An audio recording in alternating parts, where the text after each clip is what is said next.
begin. With the court's permission, we'd like to proceed on count one. This offer was made in the context of, it's my understanding from the defendant and Mr. Lewis that his parole officer has gone out and visited him in a TDCJ conviction in this case, which is what we have offered, rather than the 1244 that he requested, will revoke his parole, and so he will have to serve considerably more time on that parole revocation than this amount of time. We're just wanting to put this in place to move the case and allow parole to go ahead and move on their issues. Okay. I mean, and it's a third, so it couldn't have been unless a 1244 wouldn't have been. Well, we an would have option. had to make a big stretch. Yeah. Okay. All right. And so will Mr. Vincent waive the formal reading of the indictment? He does, Judge. And so are you Troy Vincent Jr.? Yes, ma'am. And Mr. Vincent, in cause number 25 DCCR 0384, the state's elected to proceed on count one only. It alleges you committed the third-degree felony offense of evading arrest or detention with the use of a vehicle from February 11th of 2025. And how do you plead to that charge? Yes. Are you pleading guilty freely and voluntarily? Yes, ma'am. And are you pleading guilty because you actually did what they've charged you with? I have here on the tablet some documents that have your signature on them that the state has marked as exhibit number 1. Before you signed these, did you go over them with Mr. Lewis? Yes, ma'am. Do you fully understand them? Yes, ma'am. And do you understand, if I follow the agreement that you've made with the district attorney, that you will be waiving or giving up any right to appeal? Yes, ma'am.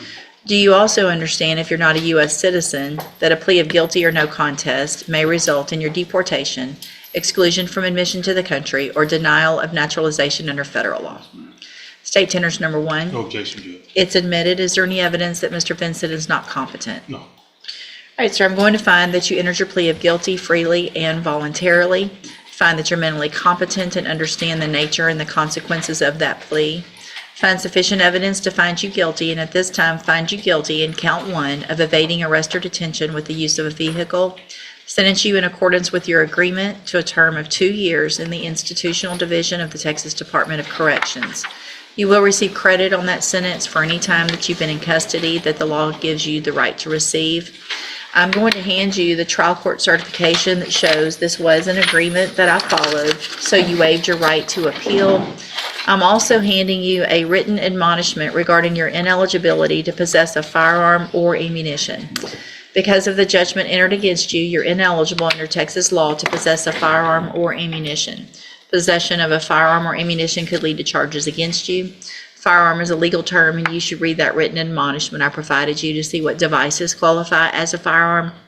If you have questions about the laws that make you ineligible to possess a firearm or ammunition, or about how long that lasts, you can talk with Mr. Lewis.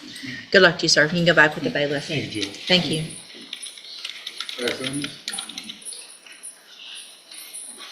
We can have Dr. Holmes try.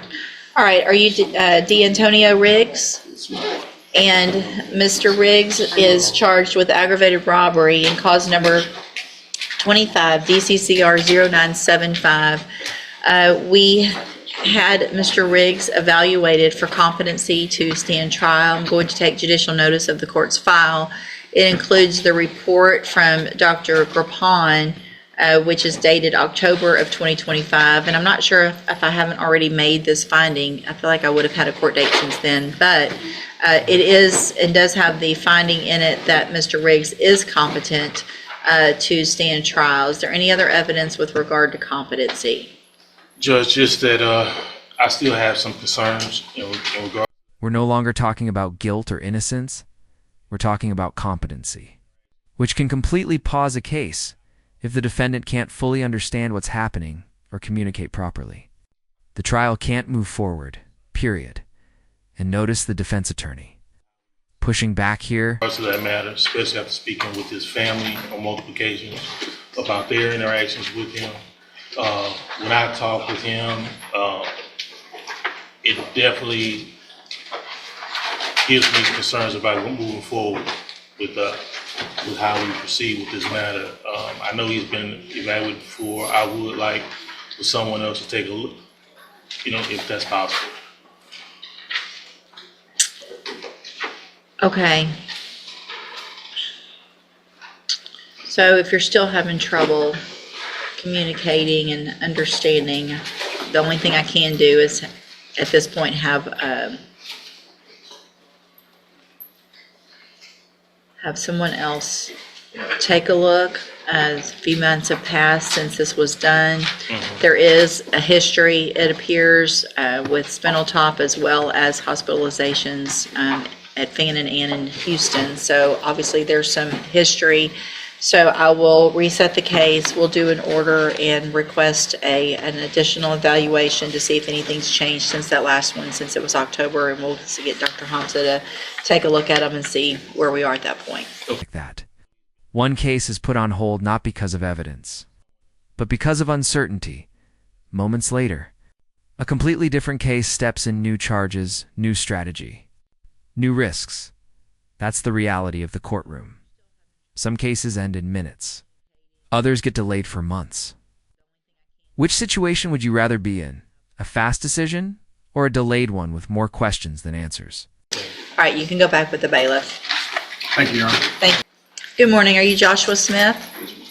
Mr. Smith, you're charged with fraudulent use or possession of identifying items 50 or more in cause number 25 DCCR 1439. And Mr. Lewis, what is the announcement? Judge, after speaking with Mr. Smith and with my client, there is some questions in regards to his criminal history that I think we need to clear up.